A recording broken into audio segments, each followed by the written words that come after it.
ছবিগুলো পুরনো, তবে সংকট আবারও তাকে এনেছে আলোচনায়। এ দফায় বোধ হয় আর অধিনায়কত্ব থাকছে না ওয়ানডে দলপতি মিরাজের কাঁধে।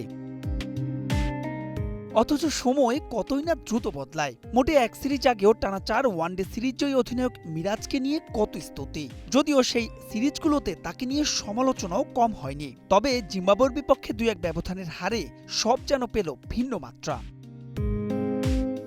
অধিনায়ক হিসেবে যতটুকু সফল মেহেদী হাসান মিরাজ, মাঠের পারফরমেন্স তার চাইতেও ঢের ম্লান। আছে চাপের মুহূর্তে সিদ্ধান্ত নিতে না পারা, ড্রেসিং রুমে নিজের অ্যাপিয়ারেন্স ধরে রাখতে না পারার বদনাম। মাঠের বেশ কিছু সিদ্ধান্ত নিয়েও পড়েছেন কড়া সমালোচনার মুখে।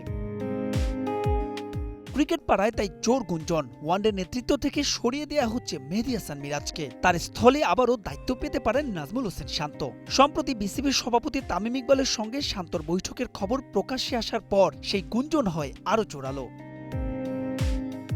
তবে প্রশ্ন, যে প্রক্রিয়ায় শান্তকে ওয়ানডে নেতৃত্ব থেকে সরিয়ে দিয়েছিল আমিনুল ইসলাম বুলবুলের তৎকালীন বোর্ড, তারপরেও কি আবারও তিনি দায়িত্ব নেবেন? জানা গেছে অধিনায়কত্ব নিতে নাকি ইতিবাচক শান্ত, তবে শর্ত একটাই, দায়িত্ব দিতে হবে দীর্ঘমেয়াদে, অর্থাৎ 2027 বিশ্বকাপের আগ পর্যন্ত।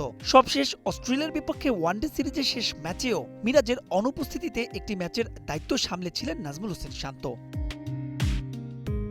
অবশ্য বোর্ডের একটি সূত্র জানিয়েছে অধিনায়ক পরিবর্তনের বিষয়টি এখনও আলোচনার পর্যায়ে রয়েছে। তবে মিরাজকে পরিবর্তনের পক্ষেই নাকি অধিকাংশ পরিচালক, তাতে যদি নিজের হারানো সেই ফর্ম খুঁজে পান এই টাইগার অলরাউন্ডার। কারণ ক্যাপ্টেন মিরাজ 50-র দেখা পাননি গেল 16 ম্যাচে। এ সময় তিনি উইকেট নিয়েছেন মোটে 18টা।